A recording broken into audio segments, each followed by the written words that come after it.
I walked in the place, sat by the bar, all the drinks on me, don't go too far, sitting by the bartender, asked her. What's going on? What's going on? It's your boy Icon E, and we're here on 910 Sports. First and foremost, I want to thank God for this opportunity to be on this great platform once again with my brothers. One of them looks like he out this morning, so we're just gonna go and rock and roll with it. You know what I'm saying? But to my right, man, I got my man, Mr. Georgia everything. I'm talking about Georgia Bulldogs, Georgia Tech, Georgia Malls, Yeah, Georgia man. strip clubs, Georgia Hey, there you go. Start it Sunday, though. Don't start this. Georgia City Trends, all that. I got my man Steve O in the building. What's going on, pimp? That buzz, man. What's going on? What's going on? You already know what I say, man. We're gonna give God the glory for giving us another chance to do what we love to do best. So, Yes, yes, sir. sir. Yes, sir. Yes, sir. So today we got a special guest on. You know, this is what it's all about. We got this coach. Basically, he got a program that he has, and we wanted to get into it a little bit. I'm gonna let him explain what it is that he exactly does, so he can have us a better understanding for the world. We got Coach Cellus on this morning. What's going on, young man? How you doing today? What's up, dog? I appreciate y'all for time. Definitely I went and researched and did a little bit of work into what y'all do. So, I definitely appreciate y'all for tapping in. Good. Yeah, yes, sir. Yes, sir. Yes, sir. So basically, you got this essence of coaching foundation. So basically, just explain people exactly what that is, and what that you do with that program. So, it's my nonprofit. So I own it. I'm a founder of Essence of Coaching Foundation Incorporated. So, but where we come in and play, I'm a big advocate as far as doing what we need to do for the community, right? So, building, unifying, educating, embracing, um, and basically bringing our environment together, for the most part. So we are big advocates for advocating for tent city communities, whereas though a lot of people may refer to them as homelessness, but we want to change that narrative. Don't really call them homelessness because a lot of them you'll find that it's not genuinely their fault, and they just end up falling on hard times, and sometimes mentally, like it's harder to get back. I know we all struggle sometimes when things don't go our way, or we get to a place where we might feel like life is hard, right? And kind of lose yourself in it. So at some certain points, you want to go ahead and regroup and come back to it, but you just need a little help, right? We're also big as far as incorporating new parents. So the plan for that aspect of the nonprofit is in the next couple months or so that by the end of the year, we'll be able to start incorporating and giving away to at least 25 new parents a quarter. So it'll be giving us to at least 100 families a year where we're giving away new pull up. I mean, we as new parents, you need them diapers, wipes, car seats, strollers, clothes for at least for giving them a first 6 and essential things that they need for a new child. And so us partnering with different social workers in the hospitals, various ones such as your children's up here in DC, because they are you fall into a situation where you never know, right? And your family, everybody family, like, oh man, I got you, like the baby. Unfortunately, we got some young men that don't elect to want to step up and do their thing, or even some young women they had a child, and you find young fathers out here, young full-time fathers, and I understand a lot of people like the narrative is, oh man, like father's not present, but I was full-time, and whether they under 25 or whatever it is, like it's just the narrative can't continue being this advocates for the LGBTQ plus community, where a good friend of mine before he died, we were basically working to put into place a program at Friendship Collegiate Academy or schools. So we could have to shun away from people that choose the alternative lifestyle from you, right? Like that was my dog.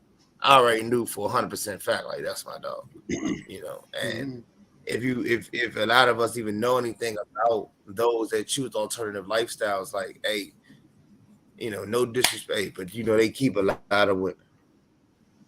Understand that part, and you know, I just feel like trying to educate the young, like, man, look, you don't have to be like, oh, look, I ain't messing with dude, or at the end of the day, that man is still a person, you know, and we just want to come together and just understand that, teach the young a new way and a new wave and understand how to do things. I'm Coach Cellus at the end of the day of it, also on and off the field. So in doing it on and off the field, now we're talking about teaching them. Like I've done a couple of things at Friendship Collegiate Academy where I graduated from, class of 2011. We are basically when I'm teaching them and mentoring them about personal branding. You know, a lot of the youngsters don't understand how to brand. They don't know what to brand. They don't know what to do. They don't know. It's different dynamics to it, right? So in doing so, you know, you come in here and give them a couple of different ideas, try to point them in the right direction so that way they'll always be at least profitable. And understand, like, bro, don't give up now. Like 2019 is the Coach Cellus mantra began in, I want to say, February of 2019. And in doing so, I was, when you training for free for a year and a half before you get your first, hey man, how much, man, you do a good work though. How much you charge, how much you want to, how much you pay charging people to come train with you. You know, one person start the ball rolling. Now all of a sudden, you can pretty much live off of Coach Cellus, right? And that point, I'm very blessed to understand. I'm very blessed to be able to be in that position where I'm not necessarily like dying for financial gains in anywhere else. And then speaking to the youngest on the field, teaching them and educating them on how to win the game of college. So for me, I streamed it. I put it out there a lot on via my YouTube channel, and I had it recorded with my guy J5. We get down, you know, you break it down to like I had a 1.8 my first semester ever.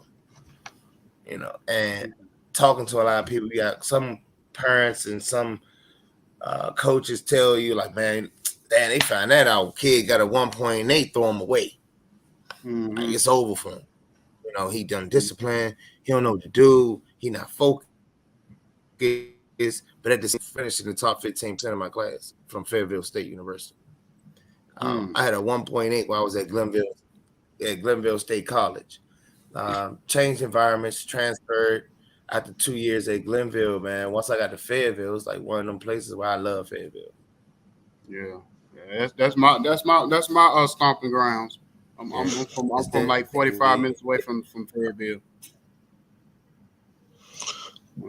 Coach, what gave you the motivation to start this? What made you go or start this, Coach? The essence of Coach. You know, Vietnam. You know, shout out to my 2-6 guys. Yeah, I hear you. Oh, I think we might have lost him. Coach, can you hear me? Yeah, we might have lost him. It's the storms rolling through here in the south, yeah. man. So there you go. Can you hear us, Coach? Yeah, I'm here. Okay, Coach. Coach, what gave you the motivation to start this foundation? What gave you the motivation to start this? COVID, honestly. And I know a lot of people like, man, COVID did a lot of things. Like me personally, I had to work every day of COVID. Yeah, me too. So I ain't get to sit home and enjoy the quarantine or doing a lot of them things. Like I spent a lot of time at work, literally every day of COVID. So when you start to go outside, man, everything slows down, and you realize like, damn, you're supposed to be quarantined. It really started because I'm for two reasons. One being after you driving around and you starting to tap in with different people, going back and forth to work. So I used to work downtown in the federal buildings as a federal PSO. Um, so you start to see the homelessness. You start to see the tent city communities where people are struggling, right? And I feel like as you know, in human nature, as a human being, without having the act of selflessness, there's no way for you to be prosperous, right? At some point, you got to do something for somebody else that doesn't require financial gain for yourself.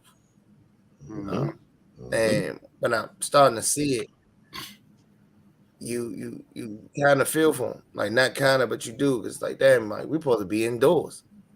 You know, they say Yep. COVID out here going running rapid, um, but these people are still outside, like amongst each other, like that's all they got. And then most of the time, like, look, they just looking for a helping hand. I understand, like you do have, don't get me wrong, you do have some of those that do take advantage of these situations where it's like, all right, look, I got a crib, but I'm gonna go stand out here and beg for money because I see all the articles and the reports that I'm a, you know, I can stand out here all day and I can make a damn near $100, or I can make $150 depending upon if I find that right spot. But then you also have those few people that genuinely need the help. You know, Yeah. whether I spent 2 years as a mental health specialist with the DC Department of Behavioral Health, so you understand, like psychologically, they might have went through some traumatic things in their life where it triggers something. Like, man, look, I don't like being told what to do, so boom, I'm outside. Like I don't. It's free out here. But people like, man, look, they made that choice. Like they made that choice. You right, and we all as human beings make choices every day. But nobody's condemning you for the choices that you made. Yep. You know, they're like, man, nah, they need to get up, be able to go, you know, get a job. There's all these places, man, bro. Listen, some of that be coming from people that don't even have jobs. Yep. Mm-hmm. So a lot of that it boils down to it. A lot of people that take that avenue as far as speaking on how to educate, embrace, and you know, pretty much unify the community, even diversified to the point where they start to feel like, oh, I'm above them. Like, but you So not. so You everything that struggling you like they do. struggling. So everything that you do. Can y'all hear me? Y'all can hear me, right? Yeah, you good, Akon. Okay. Yeah. So everything y'all do, everything you do as far as like in the community, helping out with the Pampers and clothing and food and everything that y'all try to do with your program, the Essence program. Do you feel like as far as what that takes some of the pressure off the parents as far as the sports? Because we talk about here on all the time that a lot of time that certain sports that kids don't get into is because of lack of income in the home and things that they have to do, you know, outside of school and everything else that keep them from being able to focus on sports. So you think that what y'all do has a impact on being a keeping the kids on the field and being a focus on just being a kid? Um, we focus on a few different areas in our communities, but just speaking from a sports perspective, we only typically, and it's because of where we are right now, we only typically focus on new parents, those parents that need the help. Mm-hmm. Like that's why we big on partnering with the social workers in those hospitals, such as your, you know, like some of your Holy Crosses, some of your children's, um, and the Washington Hospital Centers, your Howard universities. We honestly try to engage with them so that way we'll be able to, um, you know, help the parents out in that regards. Like some parents, you know, you're not used to being um, in those positions, and some parents need help trying to parent their kids, right? And oh, we you know, it becomes tough, right? And understanding that we are in a place where, like, man, look, my mother on, you know, government assistance, like shit. I'm, you know, I might have got raped, or I might have made a choice as a young like to go ahead and have a baby, and you you don't have the support that you need. So also a part of giving away those the essentials that you need for at least up to 6 months of your first child, we get you into mentorship and educational programs with single mothers and single fathers. You know, so I'm big on fathers being engaged in their kids' life. Like I have a 3-year-old daughter who's just a little history about the foundation. So if you look at the logo, my daughter name is Essence. So essentially, Okay. I took the definition of her name, right, and built it into our foundation. So it's the Essence of Coaching Foundation, right? And now if you look at the logo, it's an ear, right? And in that ear is a heart instead of the normal oracle that's on the inside of our ears, because her name is Essence Amore Riley. So you got EAR. So that's why the ear itself is symbolized of Okay. her name. Okay. I see what you did there. And then with the heart itself, because her middle name is Amore, in essence, in the Spanish version of it being love, that's why it's on the inside of the ear as well. So I just replaced the outlining part of it and went from there. And then the three underlines and the sound waves of it is because the rally aspect. So now when you normally, if somebody call for help, you're normally like your ears pinned back. At least you're gonna hear them, right? So that's why the small symbolizing parts of the logo is what it is. So as far as the mental health part of it, you're dealing with mental health, you being an expert in mental health and counseling and everything. What are you seeing over the last several years? Because the thing about it is in sports, it's been a rampant, or it's been a more of a focus on, you've seen professional athletes from the golf, from the tennis player to Ben Simmons to different athletes who've had issues with mental health. So what have you seen over the last several years in your community when it comes to the youth, as far as how to best kind of help them process and get through times with their mental health? So first of all, is identify what you're going through. Some of the young, like for that's some. All these youngers don't really care for if you trying to tell them how you used to be or how you are, or what you Mhm. can do, what you used to do. Like honestly, they don't give a damn. Beyond like, but how can you help me? Straight Mhm. up, like I deal with, and I tell my youngers all the time, like, bro, we not just training, we not just out here working to get better physically on the field. Wise, like I talk to my youngers every day for the most part. Um, Mm-hmm. and in doing so, you have to, like I said, self-identify. So I know for a fact, like I'm not gonna say suffer, but I deal with perfectionism and anxiety pretty much every day. You know, I'm big as far as like, dog, I need to be the best that I can be every day. Like if Mhm. something don't go right, and I feel like, damn, I had a plan in place to execute, and if something don't go right along that way, that's where the perfectionism started to kick in. And when it doesn't go well, it triggers the anxiety. It's like, damn, like your world starts spinning. And some of the youngest genuinely do like and go through some things at home. It doesn't have to be. See, when people hear, oh, young is struggling, or he got to get it out the mud, or whatever the terms may be, it's not always in a physical sense where he got to miss a meal. You don't Mm-hmm. know what type of pressures at home that his parents are putting him through, or not necessarily his parents. Like he might see he's been through some traumatizing things where a friend might have got killed, or um, one of his friends might have got killed, or he realized like that his mother might have just walked out the door on him. But he's still not going hungry because he got the support system. But he, it's a different struggle for him. So I just wish, I hope. Now I say I hope that one day that we're able to eliminate struggle being associated with starving or homelessness, or like somebody got to miss a meal, or they need new shoes, or no, like it's mental struggles as well that we all got to overcome. Mm-hmm.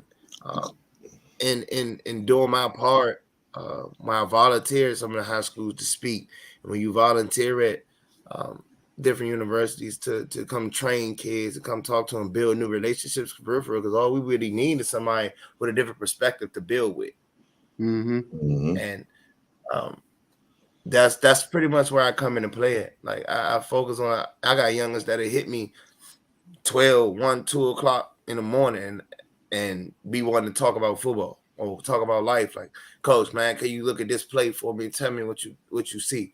Like, and it's for real, you know, you might think it's like just that one kid, but it's really, I got like that's kids I ain't even trained or work with that have hit me. Like, man, Coach, that's what you think about this play, or and I make sure I do my best to answer them in a timely manner, because you never know what their purpose for reaching out to you is. So hopefully that answers the question as far as like what we do, as far as try to get them to stay focused on the field wise. Because it's not really just field. Like, I deal with a couple of volleyball players as well, so it's more than just football. I'm big on the youth and community and people in general. Like, I'm a people person. You know, like, we all got days where we want to go shut down. Like, man, look, dog, I've been talking to people all day, dog. I'm trying to go chill. Hey, like, as a human being, I'm entitled to feel like that. Yeah. Like, if somebody hit me, like, I get that feeling. Like, and let me just go ahead and answer, because you never know. That might be your last encounter with them.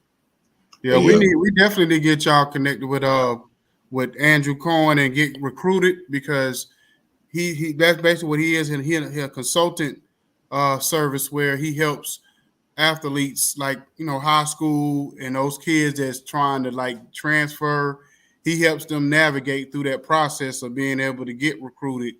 And it seemed like in your area, especially when some of these kids at some point struggle academically, and then by the time they get on track, they kind of probably behind the 8 ball as far as getting recruited, you know what I'm saying, or whatever. And they probably takes some time, maybe a little bit harder to get recruited at certain schools. So he would definitely be somebody we need to link y'all up with, to kind of, maybe, come in and help out with that kind of thing, to take some of the pressure off of you and your your people that's helping these kids in the community like that.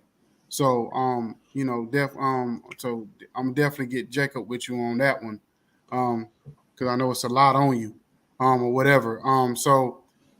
Basically, well, Steve or Jacob, Steve, you go ahead and go ask question. I know you was trying to ask a question. Yeah, Coach, I know you mentioned your work in the community. It sounds like you've been people's purpose, helping people pretty much all your life.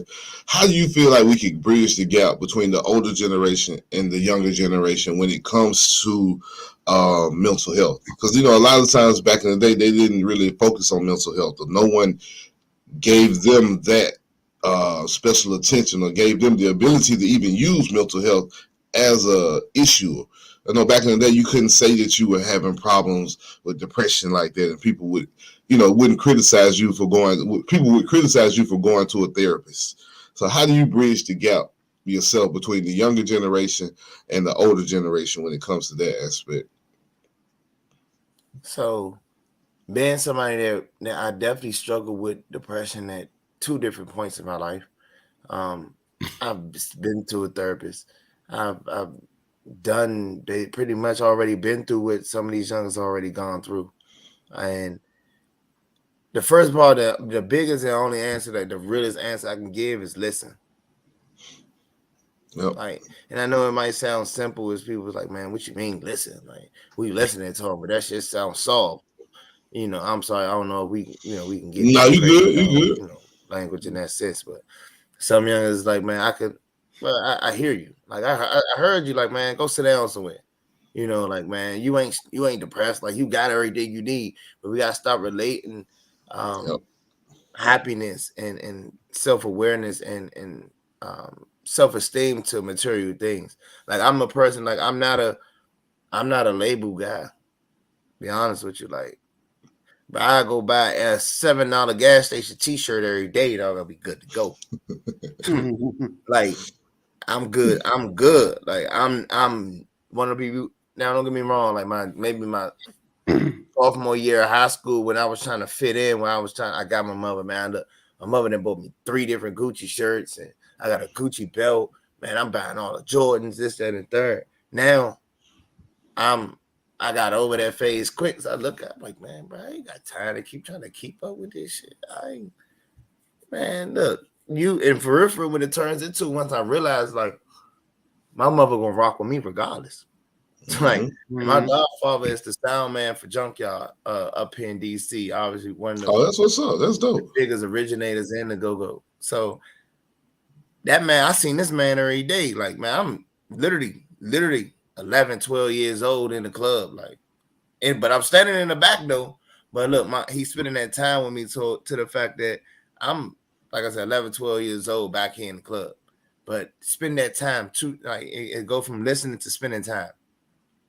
So in order for us to bridge that gap, you gotta understand, like, bro, just because you bought this kid something, that don't mean that you helping them. Like, that happiness, that how many times somebody bought you something and that it lasts you maybe, let's say a week. Let's say a week. Now all of a sudden you're looking for the next thing. Now you're not now, them shoes that you just got, once they got they touched the ground the first couple of times, now you're not happy about it no more. They're like, damn, they're not even clean no more. Like, it's buying a t-shirt for a kid, man, that once he washed it or dried, now you got a kid. See how some kids trying to keep the fit of it so perfect they don't even wash the junk.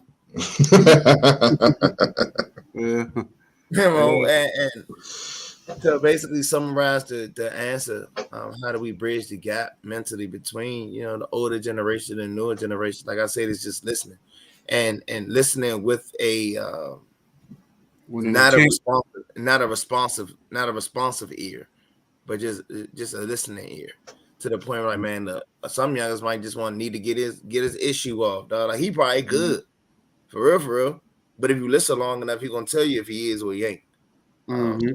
So, like I said, the biggest part, I might be up. I rarely sleep a lot.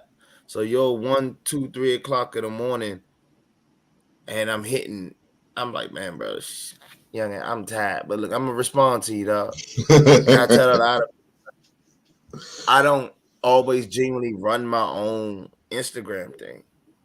Like, it's about 3 different people with the password to this job. So I'll be trying to tell people, like, bro, do not hold it against me if I don't answer you for a while, because you might seeing some stuff get reposted in my story, but it could genuinely not be me. It's my people on my team. Like, I have a great content director, T, right? T with the cam, and this young make me look like I know what I'm doing. I tell people that all the time. Like, I just be working, and T do all the cut ups. Do all that, like, he the mastermind for real. I just do the work.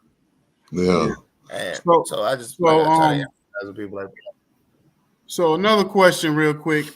So when it comes, because I watched, I don't know if you know the comedian Chico Bean, and Chico Bean, he from the DC area, and I seen him on an interview, and he said something that was very profound when he talked about the DC political situation up there and how y'all really can't depend on the politics of the politicians to help out. He said that what's different for DC to anywhere else in the country is that y'all see these politicians come in y'all neighborhoods, eat at the restaurants, go to the store, the clothing stores, whatever it is, take pictures, all that, and then they walk around, they see everything, exactly what's going on, and then they go right back to the White House or whatever. You know what I mean? They might be coming to town for a conference or a meeting or whatever.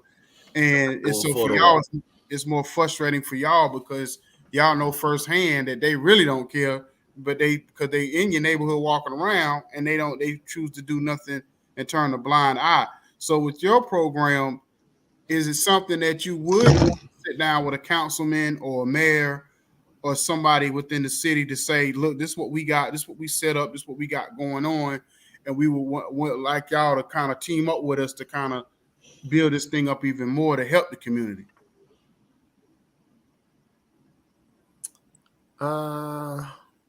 Be honest with you,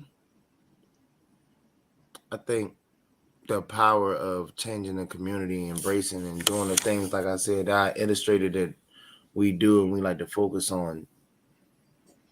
Don't need a politician. You just need people being good people. Okay.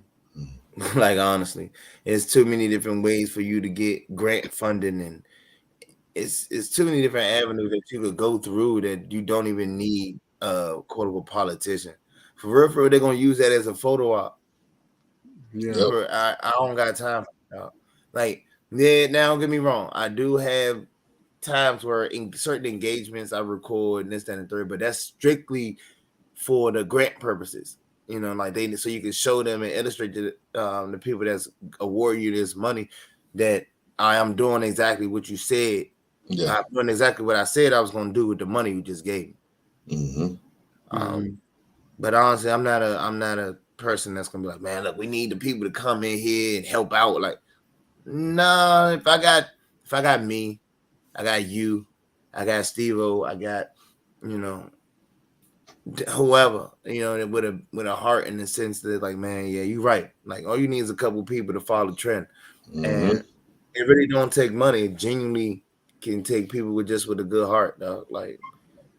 That part don't really matter to me, and I don't like dealing with politicians because then all of a sudden, like when I'm ready to go, when I'm ready to act, like I don't got time for you to. Nah, man, let's do it on the 3rd of December in this June right now. They want to wait till election time. I These got people you. over this, Really? yeah, like bro, I'm not doing that. Like that's not for you, you know. And it's not. Yep. Oh well, look, we gotta make sure Fox 5 and all these people with it come around. I'm not doing that, dog. But at the end of the day, like I said, I'm not against no politicians. You know, I don't honestly, I don't really get into it because I think all of it is bullshit. Like it's already mapped out. Like everybody already know who's gonna get picked. Like, bro, we know, but y'all ain't gonna do nothing pertaining to fixing I know everybody say, well, they can't help everybody. No, you're right, they can't help everybody. But bro, what happens when you go partner with this, or you take pictures with this nonprofit, or you go help or quote unquote go to these different high schools and you take a picture, you showing people like I'm here, I'm for the youth. And it's two things people take advantage of, and I'm gonna transition from there: the youth and the homelessness. They take advantage of those facts for people to be like, man, I love my community. No, bro, what are you doing behind the scenes, bro? Like, what are you doing? So some of them can't answer that. They're like, we putting these programs in place. Like they programs been getting put in place since before I was born. They still ain't in place. Yeah. So, Coach, if someone wants to start a nonprofit or go into helping the community, where would you point them to as far as the first step or the first move? How would you say you got started, basically, when it came to, like you said, starting the program, not just putting it in place, but actually getting results and being a productive program in the community? Finding a why. Find your why. Because you gotta sit right and if you can't be helping people if you look at financial gain. Now, don't get me wrong. After a point, it does become very lucrative. Just because when you're applying for these grants from federal governments and your states and some of these bigger corporations, and doing sponsorships through banking, and it's a whole breakdown that you could really get into. But it honestly, man, just find your why. Like, what is it? And also going from your why to what? Like, all right, what is it, or who is it that you're trying to appease to, or who are you trying to tap in with?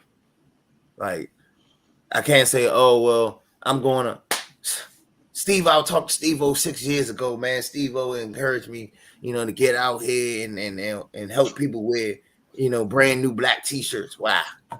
But you don't know. You just heard Steve-O say, he gave away a million t-shirts.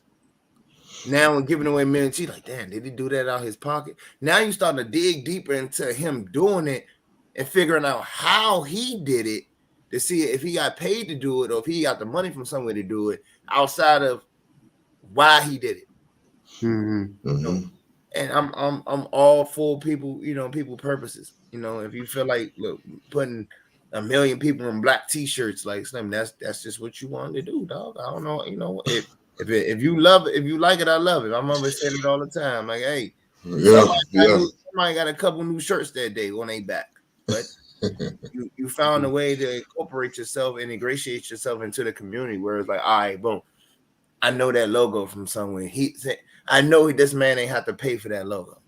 Like I know he ain't had to pay for that shirt. It was just given to him, and somebody felt dearly enough to give it to him. So hopefully that answered to the point where it's like, man, the first step is finding your why. Your next step is going ahead. Is getting established, like making sure you go ahead and get your tax IDs, your articles of corporation. Now you're going to get your different business licenses in different areas because we have a DC license. The articles are based out of Maryland because that's where I live now. But I grew up on the south side of DC around the Wingates, right? Okay. So, get your articles, get your different business licenses, and that way your range is limitless. And the amount of people that you help in that regards is different. Now you get set up, get your bank account, get you a UEI number, your unique entity identifier from the federal government, so you can go in and apply for the grants from the federal government. Now, like, there's so many different steps along the ways that you need, right? But the biggest step, you mess around and jump out this jump, and you don't know what you're doing, or you don't know why you're doing it. But now you gonna spend all this money trying to set up something that you don't even want tomorrow. So what's your biggest so far to this date? What's your biggest success story, and what's your biggest frustration throughout what you got going on? I don't really have a frustration. Okay. Everything took time. So, but my biggest success story out of it is my coaching clinic that I do. I've been doing since 2019. So every year I have a range of different coaches, whether I have a Florida-based or North Carolina-based or DC, Maryland, Virginia-based or New Jersey-based or New York-based. I get about close to 20 coaches on every year around my birthday in the summer. I don't think nobody paid attention to that part yet, but it's always pretty much when I do it for my birthday. It's completely free. And you sit around and get different coaches kind of come in and tap in, sharing their knowledge. That way you can expand your knowledge in the game, because the youngest we can't groom the youngest if you're not grooming yourselves. And it's not a comp. I didn't do it to be in a competition with your glaciers and your your coaching conventions of the world or different clinics that people do. It's not a competition thing, but it's one of the things where it's like, all right, if I can give if I can give somebody that never thought that they'll be doing a clinic an opportunity like to do a clinic. You never know what people's goals are. Like they might need to get their content and stuff together to be able to go interview for a college job. Like I interviewed for a few of them already.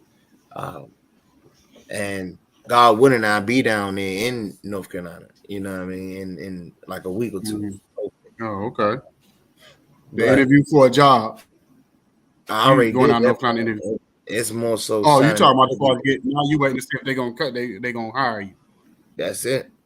And that's what's up. And you, that's the biggest thing for me is my coaching clinic. Like that's my baby. I've been offered $5,000 to $10,000 for it.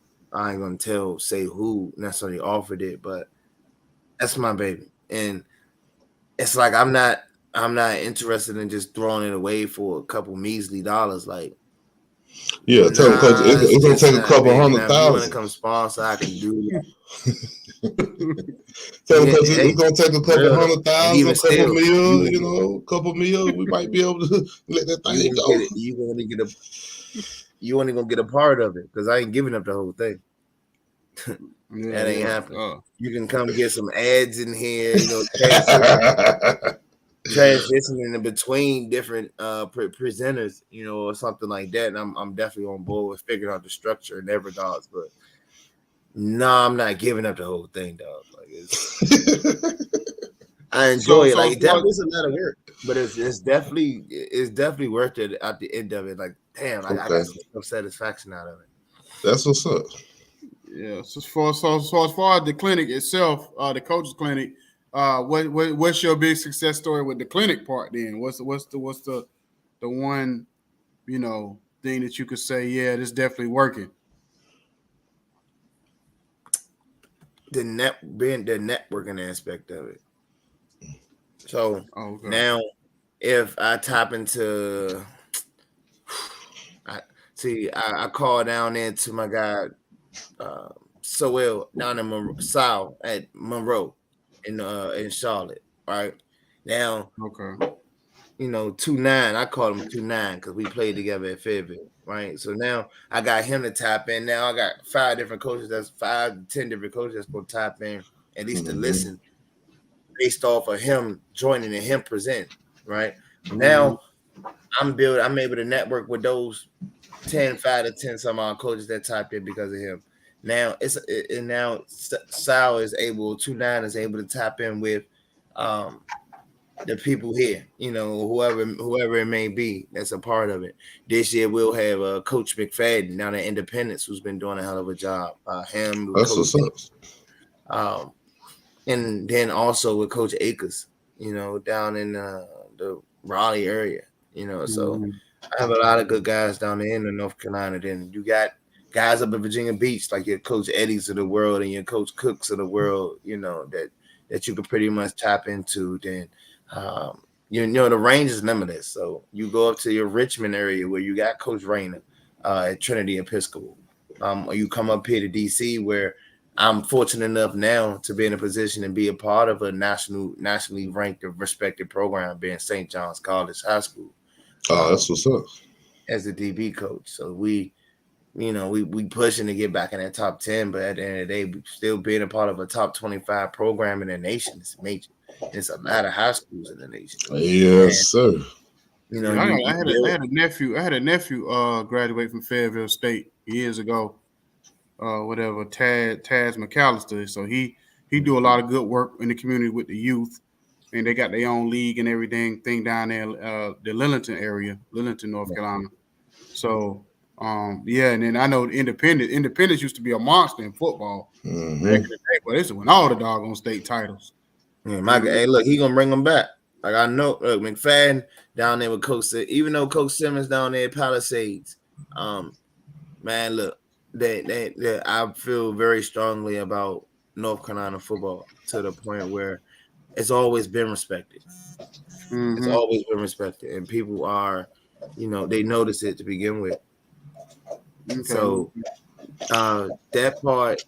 And to summarize that answer for that part of, like, man, the networking part is the biggest thing from the clinic aspect. You're gonna pick up what you pick up as far as the game, right? Being able to network with different people because you never know where people may be. So being able to expand your phone book and expand your Rolodex is the biggest thing, and you ain't had to pay for it. Like, Coach, you done shows your age up here saying Rolodex. Now these young folks don't know what no Rolodex is. No, baby. I'm 29, dog. I ain't get it. He got me beat. You right? He got me beat. He said Rolodex. I just knew he was about to be by 45. I knew it. I just knew it. You OG to him. Exactly, Coach. Yeah, I'm OG. You say you coach DBs. Coach, did you play defensive back? Did you play DB, Coach? Yep. So throughout the high school, so my storyline out of that, and that where I go to motivate youngins, like I still don't even have like a 30-second highlight tape in high school. So just through work alone, like I made it happen. I've always played safety, corner. I played some receiver, and I was a returner. But I struggled through high school. Didn't really play. When I got to Glenville, the community, I guess the environment or whatever is really draining to me. So I didn't play there. Like I just struggled for those 2 years to really get on the field. But when I got to Fayetteville, listen, I love Fayetteville for more ways than none. Okay. Like my guy, Coach Hargrove, who was my defensive coordinator and DB coach, like while I was at Fayetteville, and I talked to Coach Hargrove at least once a week, if not every 2 to 3 weeks, in the sense, or engage with him on social media. Nah, man, like I didn't play both safety, however you want to break it down. Whether you can say safety, corner, nickel, I didn't play both safeties, whether it's free, strong, rover. Okay. I didn't play nickel. I didn't play the dime linebacker. I didn't play the field corner, boundary corner. I didn't done pretty much. I didn't rotated every spot in the same game sometimes. Give me your top 4 DBs all time. Cornerback, safety, however you want to put it. You ain't got before. You got Mount Rushmore. We know Dion up there. If you want to leave Dion off and just put him as the guard, we know that that's cool. But let me have your top 4, your Mount Rushmore of defensive backs. All right, so this is how I'm gonna get you right. A DB to me is somebody that can line up everywhere in the secondary. That's a DB. So you talking about only a few folks. You only got a few folks that can do that in history. You talking about Charles Woodson. Exactly. Rod did it for a second. Champ Bailey. I'm gonna let you do your list. Though. I ain't gonna give you my list. I'm gonna let you do your list. You already hit it on the head because I'm gonna tell you right now. How you had that man for his list? But that's what makes it so easy for me, because you said top DBs. It ain't that many DBs. It ain't that many of us that can play everything in the secondary. So Charles Woodson automatically is the god of DBs. Automatically. This man lined up everywhere, wherever you want to line up at. Hey, dog, look, I need you to play safety this week. Hey, he going to get it done. That's why he played so long. Hey, then, be honest with you, it's going to mess some people up, but you go with Charles. Obviously, you're going to go Rod, right? Now you bring us full circle. Tony Jefferson. Even though now he's playing linebacker. He's playing linebacker now. But he didn't play free. He's played strong safety. He didn't line up down there in the slide. That's the first on 910. That name has never been mentioned. He never had nobody say that one. Yeah, never said that name. But you gotta understand, he said a DB. A man can line up. Only place he ain't lined up is corner. But he didn't line up in multiple spots in the secondary. Now that he's a full-time linebacker, cool. I guess you could say you want to eliminate him, but nah, like my man definitely was a DB to start out with. He was, for real. That's good. And that still transitions to him still playing a nickel. He a hybrid linebacker at that. So let me think, man. You got one more. Those 3 days automatically coming up. It's a guy right now that's killing the game. I see him line up everywhere in the second. Buda Baker on the Arizona Cardinals. Yes. Man, that just line up everywhere. I just couldn't put Buda in there for top 4. I know. It's early. But too early. I don't know about all time. Listen, man. Buda different. He different. Like, that's what I'm saying. Like, the purity of the game and understanding, like, everybody gonna know the top names of the world, right? But everybody ain't gonna know the people that really matter. That's why it's tough. Like, that fourth spot get real. That fourth spot get real mucky. When you say top 4, well, I know them. They're my top 3 in general, but that top 4, man. That way, I'm eliminating somebody. So it's hard. It's hard to do. Well, Coach, I appreciate you coming on this morning, giving us your time. No. Let everybody know where they can, find you, reach out to you and your people and all that kind of good stuff. And then, whatever we can do to help you out, with your program and all that, just reach out to us also. But just let everybody know where they can find you.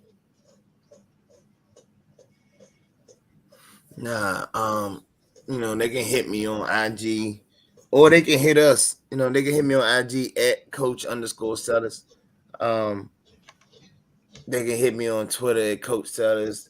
Our website is getting a facelift, in the sense for the Essence of Coaching Foundation, but it'll be EOC Foundation INC .org. Then you got us on IG, the same thing, Essence of Coaching EOC Foundation INC. You got that's all the joints, man. The Twitter is EOC FDN INC. Facebook, man, Essence of Coaching EOC Foundation INC. Pretty much tell us your story. Like right now, I'll give y'all something. We're about to 8 we got 10 displaced families in the city that we're about to bless, with housing vouchers, because they got one family that's 8 people to a 2-bedroom, to a 2-bed hotel room. That's how they got displaced, and it's tough to deal with for these youngers. These youngers go to school, and it's a couple of youngers. I ain't gonna say what school is. I won't put anybody on the spot, but this younger guy has a 3.75 GPA, and he slept on the floor in the hotel room next to probably 2 or 3 of his brothers last night. And that's tough. But he come to school and everything we need to do. So we're about to bless him, because while I was a mental health specialist, I was able to build with child and family services in the housing program. So we're gonna bless them. We're gonna make that part work for them. It's kind of. I'm gonna say that. I'm gonna say this before we go. It's kind of funny you said that, because I was talking to somebody about this a couple of days ago. I ain't gonna say who it is, because they might get mad if I say. But they were saying they didn't understand how these kids out here. I said the thing about NIL. The one thing it did change for the positive is that these kids now, they can stay in college. Some of them that's getting these NIL deals and focus on school and their craft and take care of their families. Because a lot of people don't realize these kids, they be in high school, middle school, and they be the ones have to take care of their siblings and still go to school and still try to be an athlete at the same time, because the mom is at work all day because she's a single mom, so she might got 2 or 3 jobs, or the mom or dad, they might be strung out on drugs. It could be a lot going on in the home. And this person came from a 2-parent home, so they didn't understand. Well, why these kids? What you mean these kids got to do this, that, and third? And I said, you'd be surprised how many kids have to actually take care of their other siblings and take care of themselves. I remember the counselor at my daughter's school was talking about this one kid who was like a senior in high school, and they was living in a hotel and working every day. So they would get out of school, go to work, and go back to their hotel, and they was by themselves. They wasn't even with the family. It was just, they were living in the hotel by themselves every day. So what you saying, I commend what you're doing. I salute it. And I just let people know, man, we just don't know what these youth going through. So we can't judge them on all this mental health stuff. We really can't judge them, because we really don't know what they're going through. A lot of them going through way more than they should be at such a young age. But I appreciate you coming on and giving us your time and whatever we can do. Yes, sir. And, we here for you, big dog. And I don't say that just to be saying that lightly. But I really do mean that. If there's anything that we can do, reach out to us. I know you got a connection with Jacob, and just, reach out to him or whatever. And then whatever we can do to help, we give.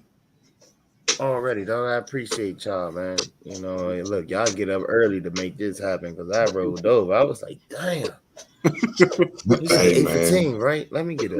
And that time went back an hour, went up an hour, so really it's 7:15. Appreciate y'all, man. Yeah, it threw me off this morning. That's why I got these bags.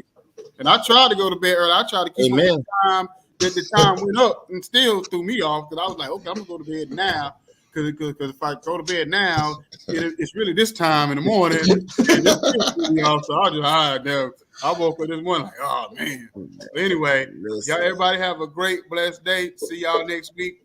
Thank for all the supporters coming on, and keep following us. And y'all definitely keep up with this man, Coach Cellus, and what he got going on, because it's definitely an impact in the community. But see y'all next week. God bless. I walked in the place, sat by the bar. All the drinks on me, don't go too far. Sitting by the bar